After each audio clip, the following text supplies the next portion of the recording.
de lo que significa la mónada como esencia, como elemento esencial que da vida a, bueno, pues no solo al ser humano, sino a todo lo que vive en el universo. Vamos a ver un poco esas definiciones que se nos dan en diferentes medios. Mónada, del griego monas, unidad, momos, uno, solo, único, la fuente o el uno, de acuerdo con los pitagóricos, fue un término para Dios o el primer ser o la unidad originaria, o para la totalidad de todos los seres, con el significado de sin división. Según Hipólito de Roma, este punto de vista fue inspirado por los pitagóricos, que llamaron a la primera cosa en existir la mónada, que engendró a la díada, que engendró a los números, que engendró el punto, generando líneas o finitud, etc. Arquitas y Proclo distinguieron la mónada del uno absoluto. La mónada ya es en el principio manifestado. Platón Miguel, de perdona, Filebo, ¿podrías ampliar el tamaño del documento? Así lo vemos mejor. Abajo hay un poquito más, un poquito más. sí,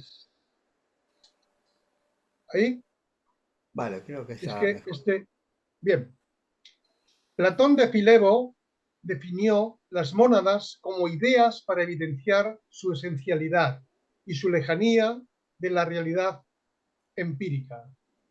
Los filósofos pitagóricos y platónicos como Plotino y Porfirio condenaron el gnosticismo por su tratamiento de la mónada o el uno. Bueno, ahora vamos a ver el glosario teosófico, todas las definiciones que nos van a colocar muy bien en una base de comprensión de lo que estamos tratando. Nos dice el glosario, mónada, del griego monas, unidad. La unidad, lo uno, pero en ocultismo significa muchas veces la tríada unificada, Atma, Buddhi, Manas, o la dúada, al Atma, Buddhi, la parte inmortal del ser humano que reencarna en los reinos inferiores y progresa gradualmente a través de ellos hasta el hombre, y después hasta la meta final, el nirvana. La mónada es la chispa divina, el jiva, el yo, el rayo del principio absoluto único universal, el hálito o la vida exhalada del logos, aunque una en esencia penetra en todos los planos y regiones del ser y se encarna en todas las formas al recorrer los arcos descendente y ascendente, involución y evolución. Por este motivo se la designa, según los casos, con el nombre de mónada elemental, mineral, vegetal, animal, humana, de un espíritu planetario, etc. Contiene en germen o estado latente los atributos y poderes divinos, poderes que se van manifestando en virtud de las impresiones nacidas en contacto con los objetos del universo, con que la mónada se pone en relación. Se la llama mónada tanto si se trata de la mónada del espíritu materia, Atma, como si de la mónada de la forma, Atma Buddhi, o de la mónada humana, Atma Buddhi Manas. En cada uno de estos casos es una unidad y obra como una unidad, lo mismo si tiene un solo aspecto como si tiene dos o tres. Mónada espiritual es una, universal, infinita e indivisible, cuyos rayos, no obstante, forman lo que en nuestra ignorancia llamamos mónadas individuales de los hombres. Solo existe en un estado latente por completo. Mónada humana es el conjunto de Atma, Buddhi, Manas. Estos tres principios constituyen la parte inmortal del hombre, el yo superior, que transmigra sucesivamente de un cuerpo a otro hasta alcanzar la liberación final, o sea, su completa emancipación de la materia. mónada universal, el logos, del cual emanan a modo de chispas o rayos las mónadas individuales. Esencia monádica, la atómica o más íntima condición de la sustancia de un plano animado por la segunda oleada de vida. Bien, así, con todas estas definiciones, vamos viendo cuál es el principio de origen divino que anima todos los procesos de vida existentes en el universo. Es nuestra más íntima esencia, que tiene en sí todos los potenciales a ir desplegando en sus distintas etapas o recorridos por los diferentes terminales que la materia le va proporcionando. Es la vida oculta de todo cuanto existe. Es el potencial de evolución constante que mueve átomos y galaxias y que rige la vida de todos los seres que pueblan los mundos en sus diferentes niveles de desarrollo. Es el potencial que han de ir desarrollando todas las humanidades hasta límites de evolución insospechados e inimaginables. De todas estas consideraciones puede deducirse que un destino de gloria, de inimaginable plenitud y sabiduría nos aguarda en los inmensos confines de una vida en una evolución constante. Es su causa y sentido últimos. De ello nos habla muy ampliamente el doctor Ika Taimi en su obra El hombre, Dios y el universo.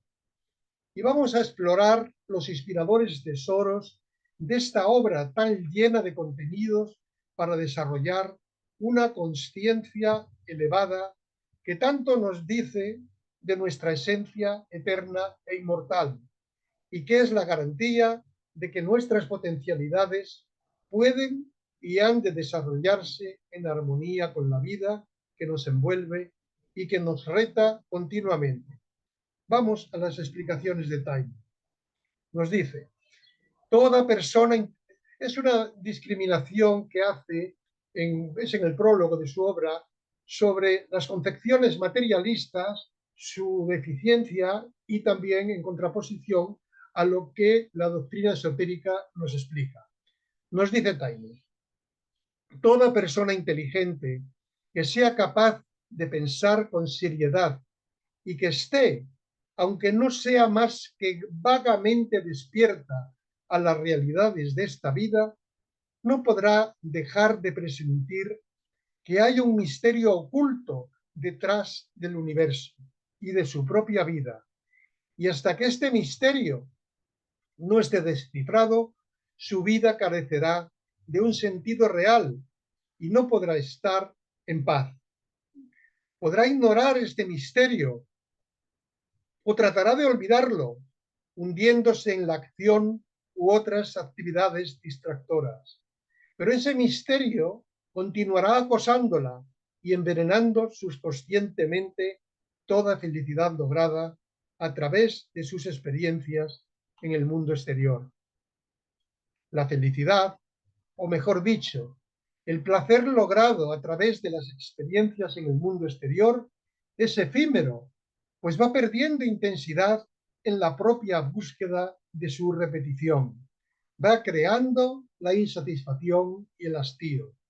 Así pues, el alma espiritual, de otra manera, anhela calmar su ser profunda con las aguas puras y permanentes de la naturaleza inmortal, que habita y da la vida y el sentido real de la misma al ser humano, que experimenta sus vivencias de todo tipo en los planos densos y temporales de la materia. La vasta mayoría de la gente no está ni siquiera vagamente advertida de este misterio y está tan completamente asimilada a su medio ambiente y a la corriente de la vida en que se encuentra, que los más profundos problemas de la vida no la inquietan en absoluto. Naturalmente, existe una razón definida para esta extraña incapacidad, para ver lo que es tan obvio, y es que todavía deberá pasar por más experiencias y mediante ellas, tanto agradables como dolorosas, tendrá que desarrollar esa facultad discriminativa que se designa en sánscrito con el vocablo viveka, que es la marca distintiva de las almas espiritualmente maduras y capacitadas. Por ello, para encarar los más profundos problemas de la vida. Los seres humanos estamos tan absorbidos por nuestro diario quehacer y por las pasiones despertadas por hechos pasajeros que ni siquiera somos vagamente conscientes de los hechos más evidentes y arduos que nos debieran obligar a detenernos y a temblar si tan solo pudiésemos ver su real significado. La filosofía materialista, basada solamente en el intelecto, no puede ver en su ceguera espiritual la importancia de estos hechos y las implicaciones de sus propias conclusiones respecto a la naturaleza y al destino del ser humano, y al significado y al propósito de la vida humana. Consideremos tan solo uno de estos hechos obvios de la existencia, tomado del campo de la ciencia para ilustrar cuán ciego es el materialismo científico con respecto a las implicaciones de los descubrimientos científicos. Las investigaciones de los astrónomos han puesto en evidencia que nuestra Tierra es una mera mota de polvo comparada con la vastedad ilimitada del universo, que contiene billones de sistemas solares separados por inconcebibles distancias que se miden por años luz. Su vida, que a nosotros nos parece tan prolongada, no es más que un breve destello en medio de los larguísimos periodos de tiempo durante los cuales se supone que el universo ha existido. Sobre este planeta insignificante y efímero, la humanidad actual existe tan solo desde hace unos pocos millares de años. Su pasado está encubierto por la incierta evidencia de estratos geológicos y de animales fósiles, y su futuro no va más allá del alcance de las conjeturas de la filosofía materialista. Que lo explica muy bien Taini. Yo sería incapaz de transformarlo, ¿no? Mi comentario es el siguiente. Parece ser que vivimos y permanecemos en la autocomplacencia intelectual, aunque estudiemos obras con grandes enseñanzas espirituales e intentemos vivir de acuerdo a ellas. Parece que a menudo hacemos servir esas enseñanzas como vestimentas de nuestra ignorancia más profunda en cuanto al poder de realizar la revolución y el cambio que en verdad necesitamos. Caemos en una especie de conformismo cada vez más ilustrado, sin poner rumbo certero hacia la fuente original de toda enseñanza. Ni siquiera somos capaces de afrontar el reto fundamental de la existencia, que es el autodescubrimiento de nuestro ser real o superior, como motor de toda evolución y desarrollo. Vivimos de prestado, no abordamos en profundidad los retos de nuestros condicionamientos ancestrales. Una vida así es una vida con ataduras y hace poco posible el correcto fluir de la conciencia incondicionada e inspiradora de lo que es verdadero, recto y justo. Nos sembramos trascendencia y así permanecemos en la cueva limitada que organizan nuestros yoes temporales y personales. De todas maneras, siempre se hace camino al andar, decía el poeta. También se crea mucha sed de algo genuino cuando atravesamos los arduos desiertos de la materialidad que nos envuelve y pretende dominar. La actitud pragmática, sigue Taimi, se considera justificada y se juzga invencible la posición científica, porque los científicos proclaman basar toda su labor y sus conclusiones sobre hechos que pueden ser comprobados como tales. En efecto, el científico puede volverse hacia el ocultista y decirle: pruebe sus afirmaciones, muéstreme que existe algo más detrás del mundo físico que pueda ser reconocido por los órganos de los sentidos. Demuéstreme que existen mundos más sutiles e invisibles dentro del mundo físico y que todos ellos se derivan de una realidad última que es eterna, omnipenetrante y un todo integrado. Eso preguntaría el científico al ocultista. Ahora bien, el ocultista no puede enfrentar ese desafío por medios de experimentos físicos ordinarios y demostrarle al escéptico lo que está afirmando y tratando de comunicar. Lo que él exige demostrar no puede ser tratado así, simplemente porque son cosas no materiales.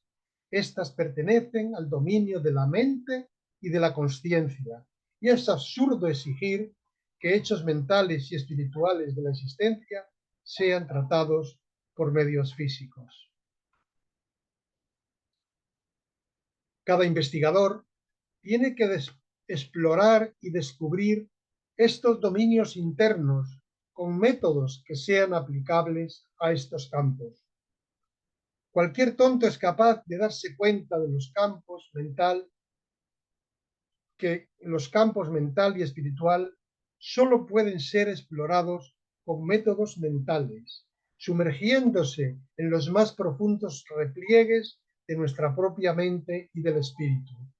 Otros métodos solo podrán a lo sumo señalar su existencia y mostrar el camino hacia el más profundo conocimiento. Los mundos más sutiles de la realidad no pueden ser traídos hacia el escéptico, sino que éste es quien deberá ahondar en los dominios de su propia mente para encontrar esos mundos. Algunas almas grandes, como el Buda, el Cristo, Sankaracharya y Patanjali, se yerguen como colosos en su estatura intelectual y espiritual, y a quienes un vastísimo número de personas rindieron reverencia y han seguido durante millares de años. Otros Mahatmas, igualmente elevados y vivientes al presente, y que prefieren mantenerse desconocidos, también dan su personal testimonio acerca de la existencia de estos mundos más sutiles y mucho más reales. Seguramente que ninguna persona sensible echará a un lado toda esta abrumadora y veraz evidencia basada en la experiencia de estas grandes almas, a menos que su mente esté totalmente cerrada por prejuicios o preconceptos. Resulta evidente que no es posible abordar el estudio de los temas del espíritu con metodologías de naturaleza material. Es más lógico pensar que hay que tratar de desarrollar los aspectos sensibles y sensitivos de nuestra naturaleza inmortal, entrando en su terreno conscientemente para vivir y así comprender de qué se nos está hablando por los autores que vislumbraron esas realidades de los campos inmateriales de la vida humana y planetaria. Hay un hilo conductor a emplear, y este es la analogía, que por asimilar similitudes nos va ampliando la consciencia de las realidades a tratar de comprender. Es preciso afinar y purificar los vehículos materiales de conciencia para obtener las respuestas que necesitamos iluminar.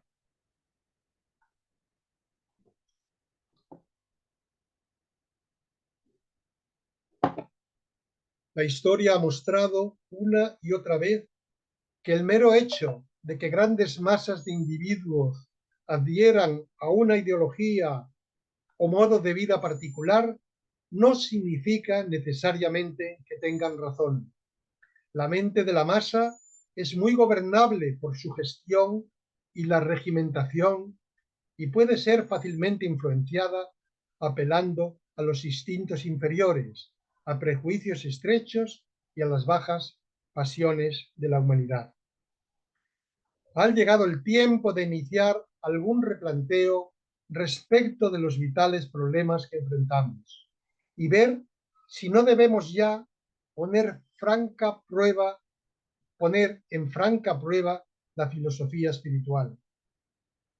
Sustituyamos, ya sería honestamente, el conflicto por la cooperación, el odio por el amor, la violencia por la razón, el mero poder por la sabiduría, la cesión mecánica a ideologías arbitrarias por un inteligente encarar los problemas de la vida, el seguimiento ciego a un líder o a un partido por un sentimiento de responsabilidad individual. En síntesis, admitamos el fracaso de la filosofía materialista y pongamos en marcha la filosofía espiritual. Creo firmemente que esta práctica realizada en conciencia es la medicina adecuada para sanar los males acumulados por una humanidad indolente que camina cuesta abajo hacia su propia destrucción.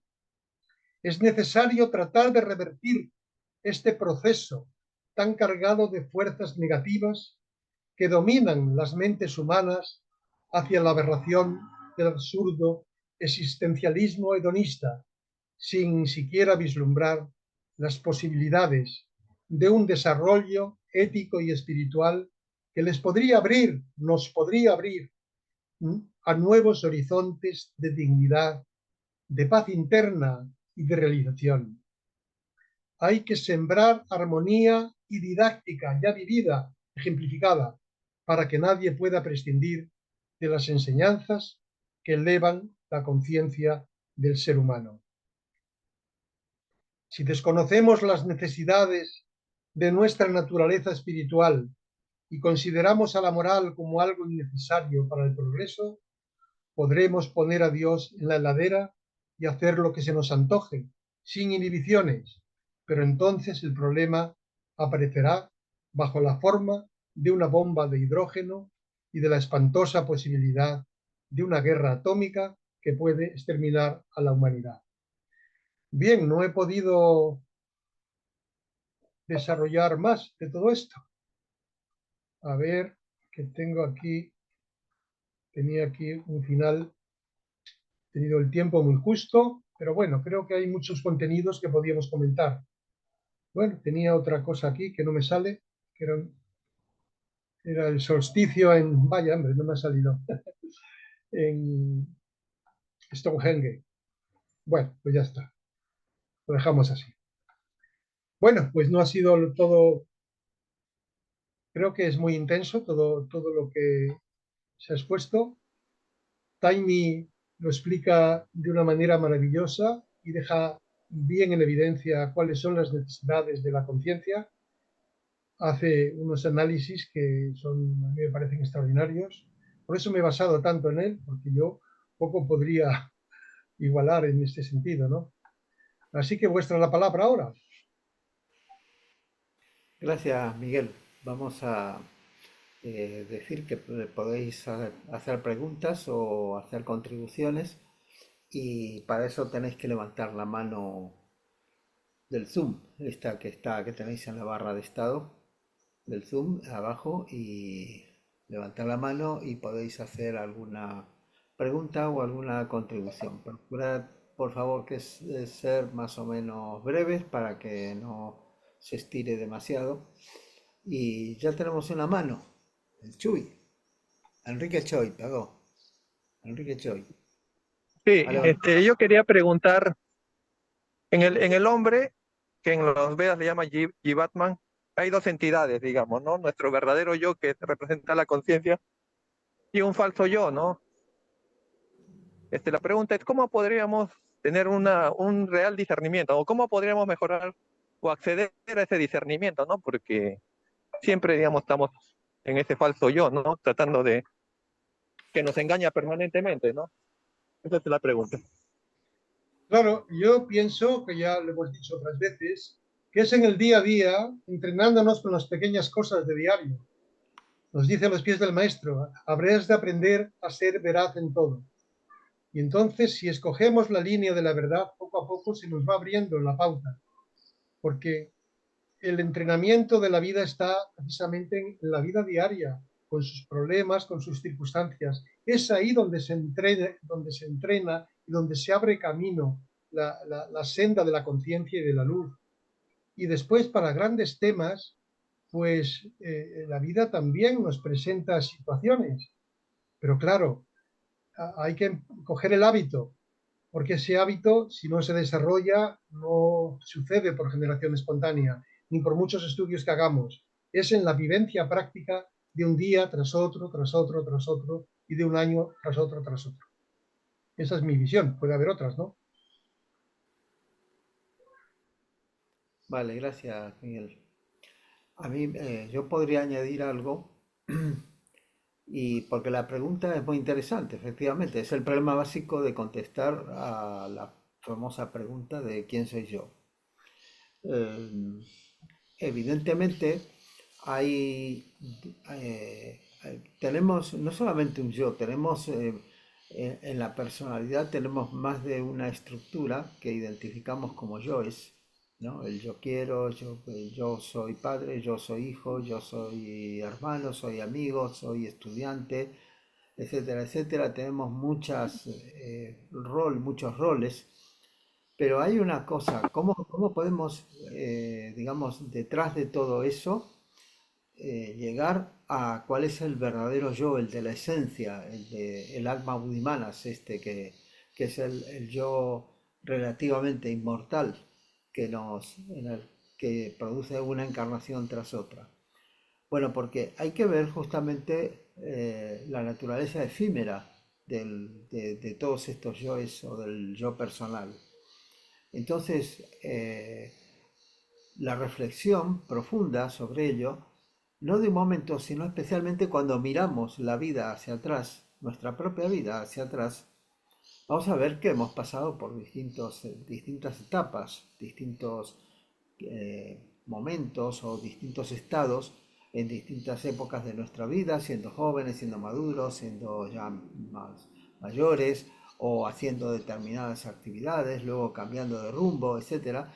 Y entonces ahí es donde tenemos que ver la impermanencia de todo eso y decir, bueno, ese yo que me creía muy listo de joven cuando iba al instituto, que yo era más listo que los demás o que a mí me atraía mucho hacer deporte y tal, y después me fui orientando hombre, me fui interesando más, por ejemplo, hacer una familia, construir una familia, eh, y vemos entonces esa cosa cambiante. Cuando aprendemos a reconocer que eso es una naturaleza efímera y cambiante, entonces es como que vamos separando la paja del trigo. Y aquello que va quedando, sin embargo, detrás en la vida, y que vemos que curiosamente he tomado algunas decisiones a lo largo de mi vida que me han llevado por este camino, que este es mi camino y que esas decisiones fueron fundamentales y me permitieron hacer la vida que he hecho. Entonces, ahí es cuando vemos quizás el empuje sutil de ese yo interno, de ese yo más profundo. Porque al final de cuentas de lo que se trata es de aprender, de tratar de discernir quiénes somos en esencia y para qué estamos aquí. Son dos preguntas muy básicas, pero si no las podemos no verbalizar, sino por lo menos tener en el fondo de la mente, porque esa respuesta nunca tenemos una respuesta definitiva, pero si no nos dedicamos a tratar de esclarecer eso, pues la vida habrá pasado en vano. Eso es lo que pienso. No sé si, Enrique, si eso contesta más o menos tu pregunta. Sí, gracias. Gracias. Bueno, Miguel, has dicho muchas cosas muy importantes sobre la mónada y creo que pueden ser, eh, a veces es motivo de confusión, ¿sí? La terminología, porque como bien señalaste al principio, se emplean términos de la mónada con en distintos significados, o ligeramente diferentes, ¿no? Blavatsky por eso empleaba la palabra esencia monádica, o llamaba esencia monádica, a la mónada pura, al atma puro, ¿sí? Ese que es uno para todos y todos para uno.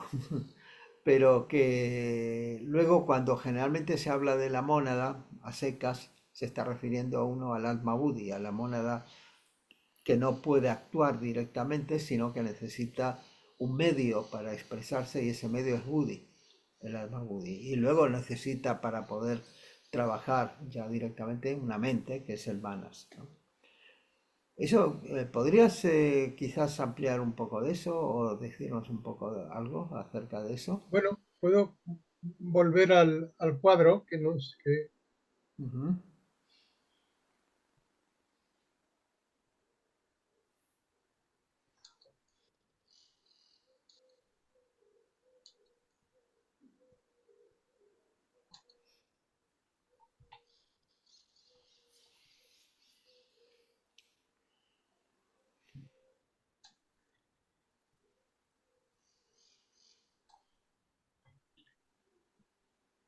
sí, he sacado todas las definiciones de mónada porque Ujú. quizás se haya especificado para que haya un estudio más concreto, pero también viene claramente que es una sola mónada.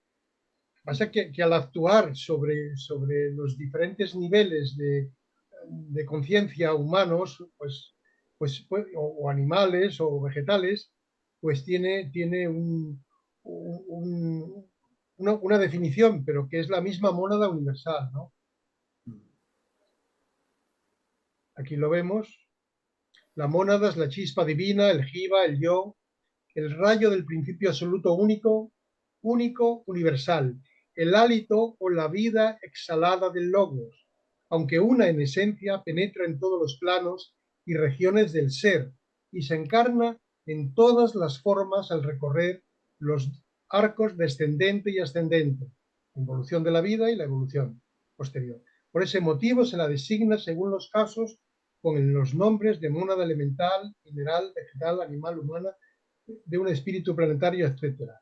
Contiene el germen o estado latente, los atributos y poderes divinos, poderes que se van manifestando en virtud de las impresiones nacidas en contacto con los objetos del universo, con que la mónada se pone en relación. Es que la vida de los vegetales, pues también hay un proceso impulsado por la mónada, evidentemente, y ahí hay digamos, una experiencia, una realización. Igual ocurre en el reino animal. Este poder de desarrollo, esta capacidad de gestión de la propia vida, las necesidades del animal, pues también está impulsado por la mónada. Es la vida en evolución que toma diferentes formas, diferentes terminales para realizar su objetivo esencial, que es el desarrollo de las conciencias hasta llegar a esos límites que desconocemos, pero que sin duda alguna, lógicamente, llegará, se nos ha hablado también en este texto, de estos grandes seres que han aportado una fuerza de enseñanza profunda en la vida de la humanidad. Otro problema es que la humanidad no hayamos hecho caso, no hayamos tenido en cuenta las diferentes etapas de humanidades, pues nos vamos por el lado de lo temporal. Y entonces, claro, ahí el problema lo hemos creado por la inconsciencia. Y eso, claro, tiene que revertirse. En fin, la ley divina gobierna toda la vida. Y cuando una humanidad llega a un caos, pues la ley divina tiene sus recursos para actuar. Esto viene en el Bhagavad Gita, ¿no? En fin, no es cuestión de especular, pero es simplemente de que todo lo que vive está regido por unas leyes. Y entonces, en la medida que sea que vayamos despertando la conciencia, tenemos que vivir y vibrar en esas leyes que nos proporcionan el poder de generar una renovación, unas posibilidades de ver todo de otra manera, de romper ese círculo cristalizado que hemos creado los seres humanos. Lo necesitamos y ya vemos el estado de la humanidad que nos toca habitar, ¿no? Entonces creo que es muy importante el entrar en esos campos de la conciencia y trabajar en ellos. Porque no se trata de convencer a más, sino que se trata de realizar aquello más profundo que hay en nosotros mismos. Así, la aportación que podamos hacer al acervo de la humanidad, pues será lo mayor que podemos dar, la esencia de nuestra vida superior, ponerla, aunque sea a nivel, vamos a ver, a nivel del mental superior, al mental de los principios superiores, todo eso hay que darlo a la humanidad, aunque sea con la mente silenciosa. No sé si me he expresado correctamente. Bueno, es mi Sí, visión. muchas gracias. No sé si tenéis alguna pregunta o contribución. Si no, yo te podría, mientras lo pensáis, te podría ir haciendo otra, Miguel. ¿Tú crees que, a ver, en el mundo vemos un montón de problemas, de conflictos y de gente que es extremadamente ambiciosa y que no duda en machacar o poner el pie a otros, haciéndolos sufrir inclusive mostrando crueldad a otros seres, humanos o no humanos, con tal de enriquecerse o de tener más poder o de ganar algo? Eh, ¿Cómo explicamos que esta gente mm, actúe de esa manera con tanta inconsciencia acerca de la verdadera naturaleza del ser? No sé si me expliqué en la pregunta. Yo insisto que es la observación en la vida diaria. Aquello que podemos hacer mejor y no lo hacemos, porque por ahí se empieza. El trabajo diario, el trabajo bien hecho, el tener la conciencia puesta. Ya Santa Teresa, entre los pucheros anda Dios. Bueno, pues es que en todo hay que poner el aspecto de conciencia para realizar un buen trabajo, porque si no, no somos libres. Si no realizamos lo mejor que podemos, entonces no desarrollamos. Hay un potencial ahí que lo tenemos sofocado. Podemos realizar mejor todo lo que hacemos, incluyendo nuestro pensamiento, porque hay otros niveles que hemos de sondar, hay otras posibilidades, hay otra identidad en nosotros que tiene que surgir, que tiene que inspirar en acciones nuevas, renovadas. O sea, es el reto de la vida contestado desde lo profundo, desde nuestro ser. Esa es mi intención, que habrá infinidad de cosas que tendrán que quedar para otra vida, porque abordar todo esto es bastante complicado, pero hay que intentarlo al menos. Ahora me Claro. quiere decir algo. Sí, Carmen, adelante, por favor. La verdad, Miguel, que desde el principio que empezaste a hablar me dio la sensación de que es muy importante darnos cuenta, apercibirnos de que en realidad nosotros estamos en un proceso evolutivo y estamos en un punto en que, en un punto en la evolución que el ser humano tiene ciertas calidades, aunque no son perfectas, porque no hay una perfección, pero que tenemos que aprovechar lo que tenemos ahora. ¿Qué es lo que tenemos ahora? Una mente con la cual discernir, con la cual ver aquella proyección interna nuestra, esa esencia espiritual de la que tú has hablado, esa mónada divina, que se manifiesta en todo, se manifiesta hasta en un átomo esta mónada, pero que en el ser humano hemos tenido la suerte de tener una mente con la cual trabajar y con la cual darnos cuenta, despertar que somos esa conciencia espiritual.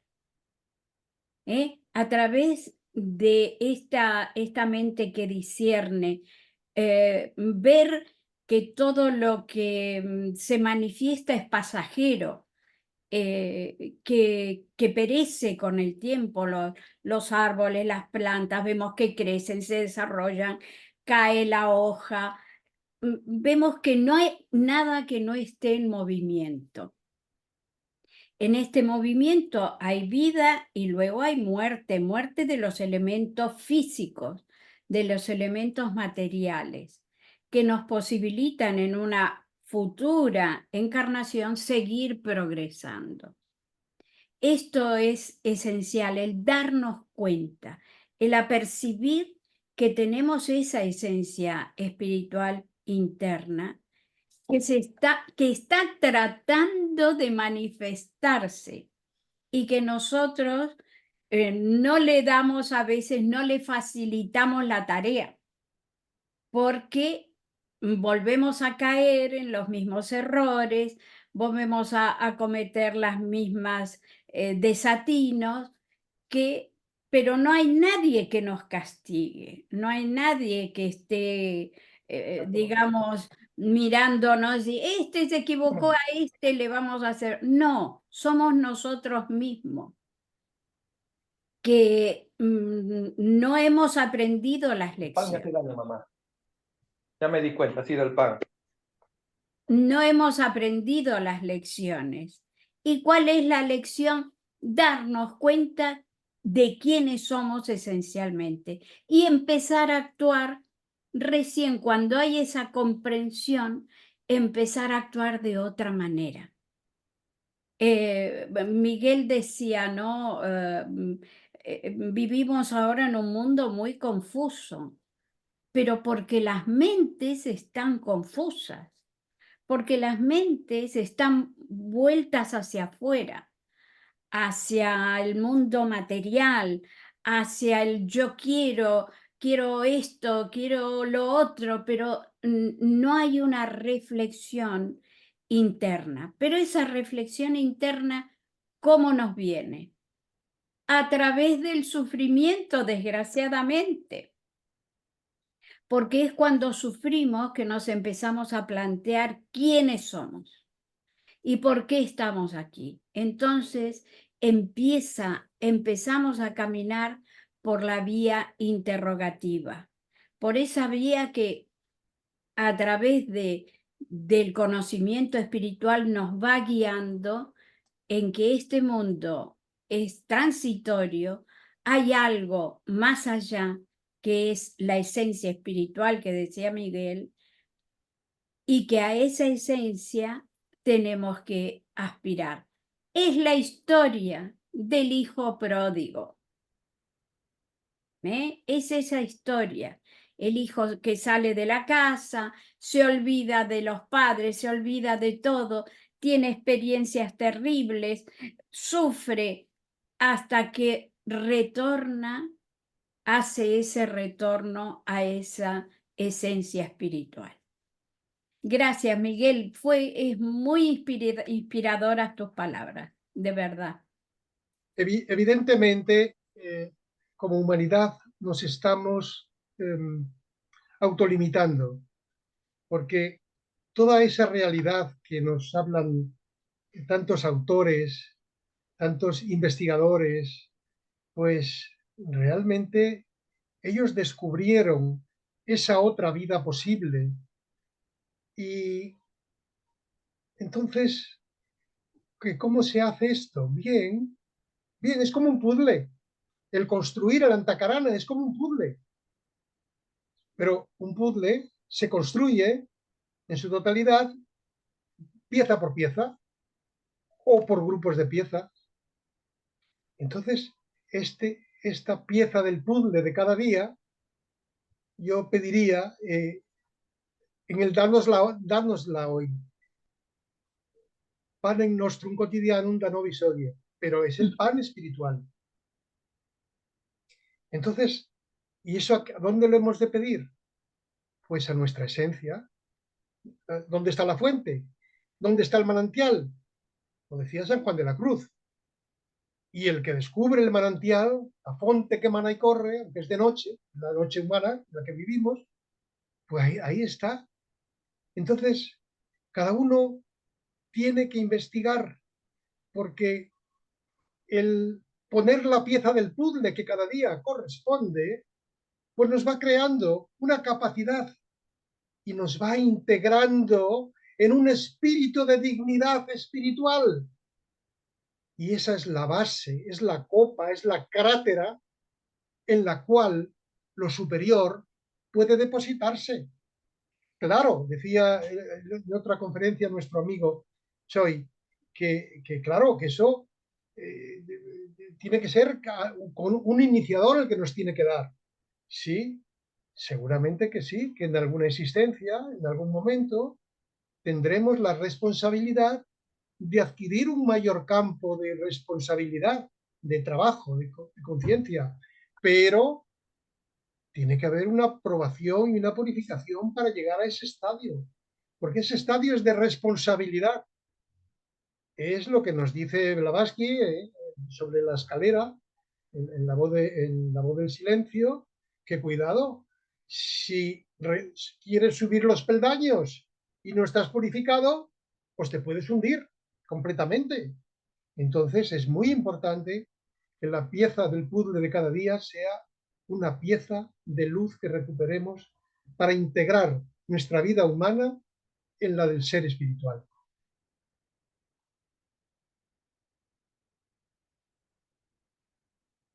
Sí, Hola, sí. hola. Entonces entendemos que tenemos que aprender a ver la monada como el peregrino, que finalmente somos.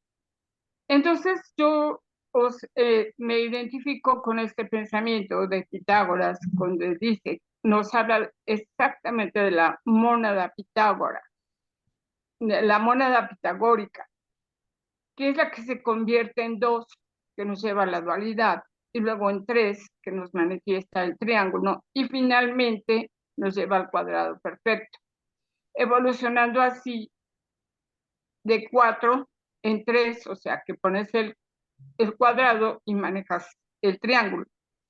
Y entonces tenemos a la mónada individual o espiritual, y esta permanece inmaculada en cada uno de nosotros, y que parte de su trabajo está envuelta en un vehículo inmortal, es decir, nuestro cuerpo. Entonces ella tiene que realizar un tremendo progreso giratorio, o sea, ¿de qué? De rotación a través de todos los tiempos, llámense manvantaras o llámense razas y demás, o sea, estar en este planeta, y que la mónada tiene que pasar a través de las diferentes razas sucesivas, y es así como está en esta peregrinación. Y entonces yo lo relaciono con el hombre, conócete a ti mismo, o sea que realmente conocer, como bien mencionas, esta parte interna de la esencia de lo que realmente somos, para poder manifestarnos de esta manera en la vida y poder así sacar lo mejor de nosotros mismos en la vida diaria. Gracias. Perfecto, muy bien. Muchas gracias. Evidentemente, como seres humanos, tenemos una visión limitada y material y existencial, pero la realidad nos trasciende. la realidad no está en toda la serie de conceptos que hemos ido acumulando, que llega un momento que son tantos que nos tienen atados. La realidad es otra cosa. Es ahora se ha hecho muy evidente por la cantidad de miles de casos de las experiencias cercanas a la muerte, que cambian la vida de aquel que tiene esa experiencia.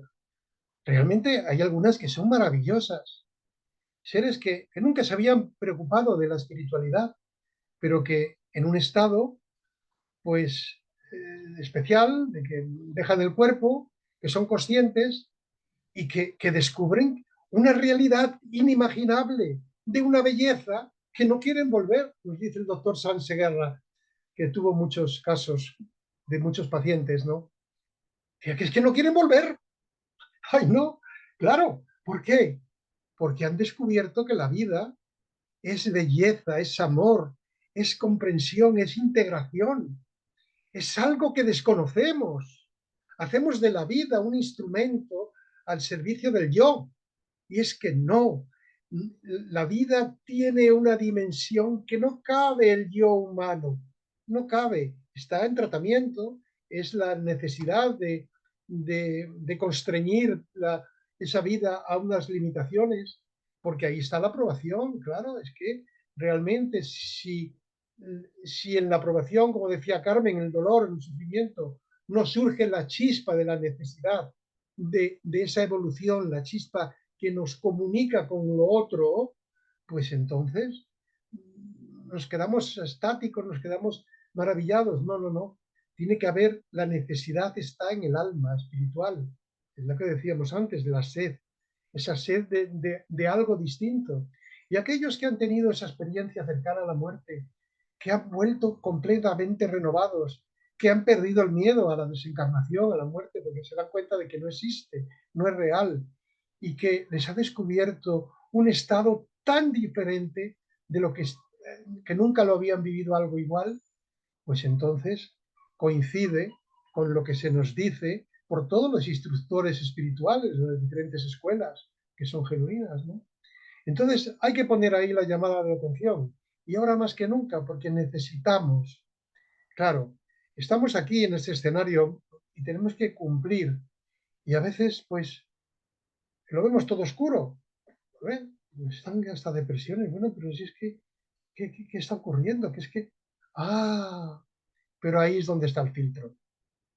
Hay algo que no vemos, y todo eso es obstrucción de los yoes temporales, de las limitaciones. Pero nuestro ser es otra cosa, y tenemos que pensar en ello. ¿Qué es la vida? Una ilusión, que el mayor bien es pequeño, que todo, la vida es sueño, y los sueños, sueños son. Porque, decía el poeta también, soñaba que en otro estado más lisonjero me vi. Ah, claro, claro.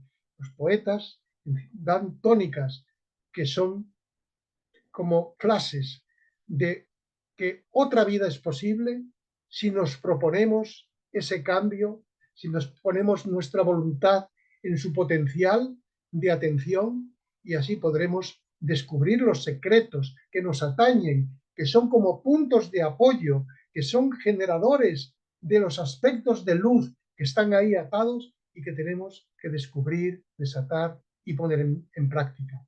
Somos seres de luz en una limitación que es necesaria, pero que nuestra realidad es la trascendente, no la temporal.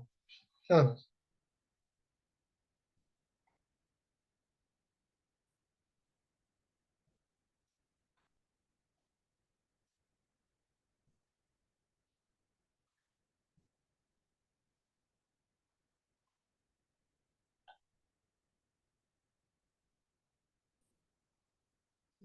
Mercedes Margot.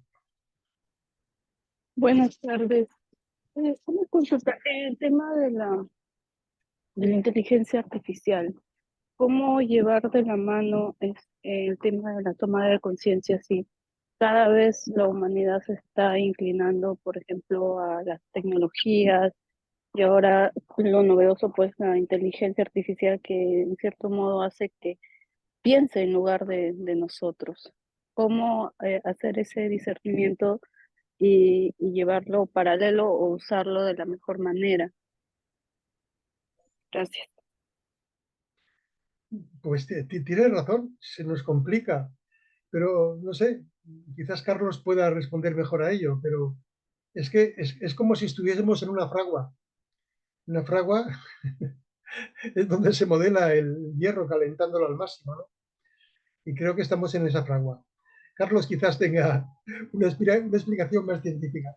Claro, pero no tiene conciencia de inteligencia artificial, pero sin embargo, ponemos Claro, textos y te hace un resumen como que si una persona claro, humana hasta mejora lo hace, ¿no? pero es una lógica intelectual, por eso el Claro. desarrollar el desapego y invitar a la intuición que sea nuestra vía de información, pues es muy importante. Es que vivimos en un reto formidable y ser conscientes de que no sabemos, que lo que Claro, necesitamos, pero hay, sí, sí, lo que pasa es que hay muchas veces nos gana el ego, ¿no? De que queremos ser mejores o negar la existencia de Dios en esos aspectos. claro. A ver, yo Sí, puedo decir Carlos, algo. Puedo decir algo de la... a ver, ahora estoy retirado, pero he sido profesional de las ciencias de la computación, de la informática. Entonces, a ver, la inteligencia artificial. Primero, el nombre es demasiado desafortunado porque más que inteligencia artificial debería decirse intelecto artificial. La inteligencia implica una capacidad creativa, que esto no lo tiene. Implica una capacidad de resolver problemas, que esto lo tiene de una manera muy básica. Eh, Tan básica como la que podríamos tener de una persona, un niño en la escuela o algo así, pero problemas que previamente conoce cómo resolver.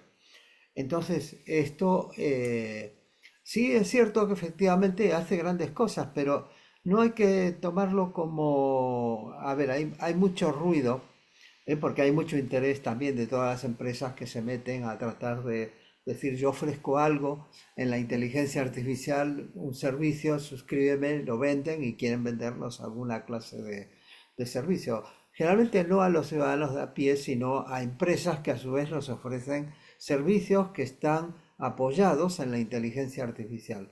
Pero esto es como cuando surgieron los ordenadores. Dejamos, los ordenadores piensan por nosotros, han pensado por nosotros. No, han sido herramientas que nos han, y son herramientas que nos permiten solucionar ciertos problemas de una manera más eficaz. Y la inteligencia artificial también, lo de construir un texto obedeciendo a reglas de gramática y inclusive resumiéndolo, es algo muy loable, es algo muy bueno, pero al final de cuentas se trata de reglas, algoritmos y de todo con lo cual se le alimenta. Es decir, la inteligencia artificial o la AI no es capaz de crear por sí misma. De hecho, hay programas, ojo, eso no significa que no sea maravillosa, ¿no? Pero reconocimiento de patrones, etcétera. Hay programas que crean dibujos como Stable Diffusion, que es una inteligencia artificial para inclusive está disponible públicamente con ciertos límites, y que tú le pones lo que quieres, lo que se llama el prompt, le pones lo que quieres especificando, lo quiero, hazme un dibujo, qué sé yo, de una mujer sentada a la orilla de un lago donde hay una arboleda de tal tipo y se ven de fondo unas montañas. Y entonces él te hace, y hay unos dibujos maravillosos, y le puedes decir al estilo de una pintura de, qué sé yo, de Thomas Kincaid, por ejemplo. Y entonces te hace unas cosas realmente fantásticas y luego lo puedes mejorar. Decía, ah, bueno, pero en realidad yo lo quería a la luz del atardecer. Y así, y todo así. Pero eso no se está inventando. Está inventando, sí, pero en un nivel bajo, pero no en el nivel de la verdadera creatividad del Atma Buddhi que decíamos antes, no en el nivel del Atma Buddhi Manas del ser humano. Entonces no hay que tener miedo, eso al final es una herramienta más sofisticada, pero una herramienta. Y no nos va a reemplazar más que lo que fue reemplazado el hombre en la primera revolución industrial cuando surgieron los motores mecánicos, que eran aquellos cuyo trabajo evidentemente era hacer una tarea mecánica, darle fuerza así mover un torno dándole vueltas a una noria o algo así, fueron reemplazados, evidentemente. Y también los que tenían un trabajo mecánico, como el de introducir datos mecánicamente de un libro a otro libro, copiarlos y asentarlos y tal, claro, con los ordenadores fueron reemplazados. Pero eso no tiene nada que ver, esas son herramientas cada vez más sofisticadas, pero el ser humano sigue siendo el ser humano, es irreemplazable. La inteligencia y no está solamente en el ser humano, está en toda la naturaleza. Los animales también tienen inteligencia, y las plantas, y los hongos, y las bacterias son tremendas. Hay una inteligencia, Blavatsky lo decía, hay una inteligencia en cada célula, una inteligencia incipiente, porque la organización que tiene una célula es extremadamente maravillosa. Y todo está parte de dónde, todo parte de lo que decía Miguel al principio de la mónada.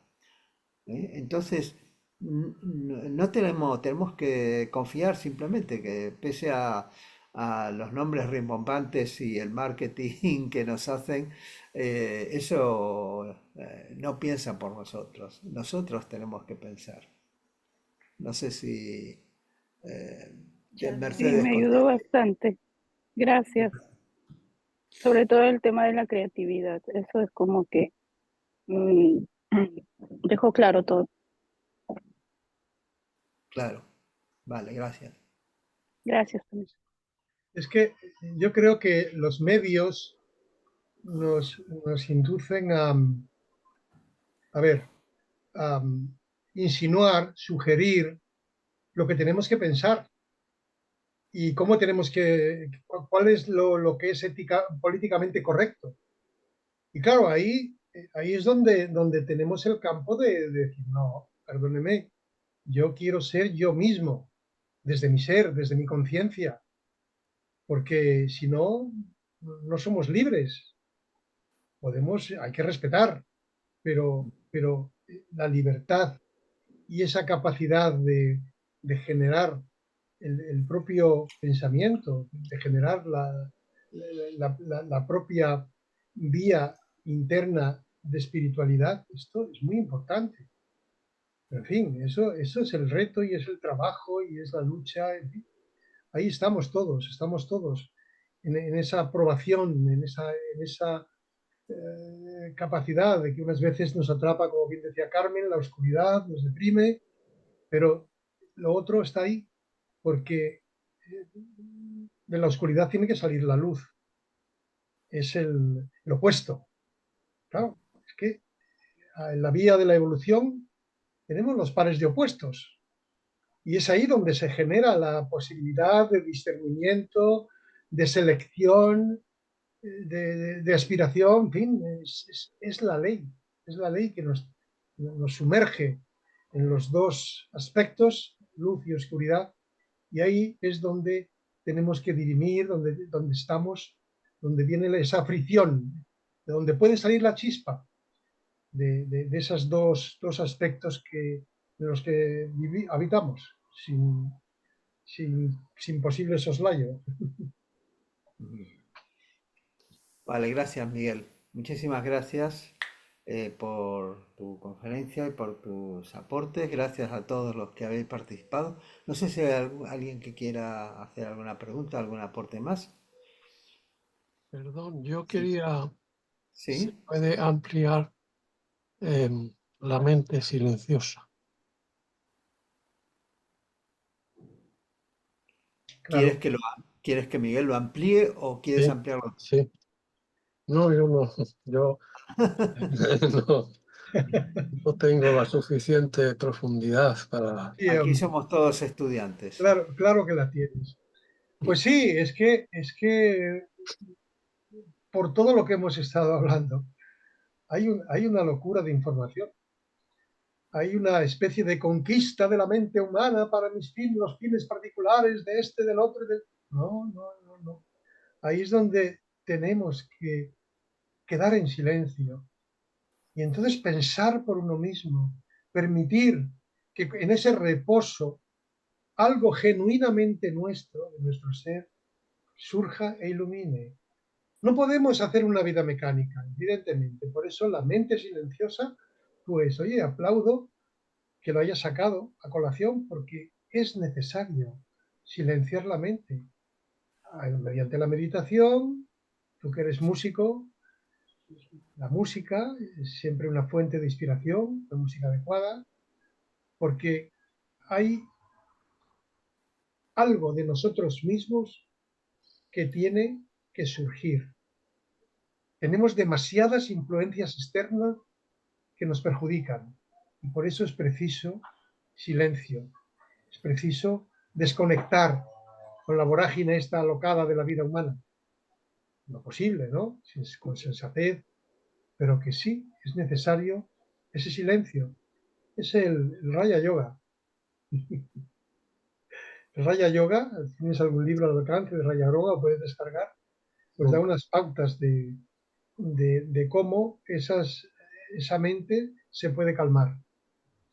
Y claro, es todo un curso. Y ahí está. Nada más. Gracias. Muy bien. Bueno, pues entonces vamos a cerrar esta conferencia agradeciéndoos a todos vosotros y a los que estéis en Madrid o que vayáis a pasar por Madrid el próximo viernes 28 vamos a tener el gran honor de tener en la sede de la Rama Esperia la visita en Madrid de Tim Boyd, del presidente internacional de la Sociedad Teosófica, que va a dar una conferencia pública titulada La Semilla Divina. El viernes 28 a las 19 horas. Los que estéis en Madrid, queréis asistir, hay que inscribirse y podéis enviar un correo a esperia@sociedadteosófica.es para preguntar cómo inscribirse y nada más, pero bueno, creo que los que ya estáis por aquí ya sabéis, ya lo sabéis. Así que bueno, muchas gracias a todos y ahora entramos en vacaciones, es decir, el próximo, ya en el verano no hacemos actividad y nos volveremos a ver en septiembre o octubre, todavía no tenemos el programa hecho, pero a la vuelta del verano, a la vuelta de las vacaciones, retomaremos esta serie de conferencias mensuales. Así que muchísimas gracias a todos y esta conferencia, ya sabéis, va a ser subida a YouTube, al canal de YouTube, y nos vemos en la siguiente. Muchas gracias. Gracias a todos. Buen día. Adiós. Gracias. Adiós a Bueno. todos. Bien. Gracias.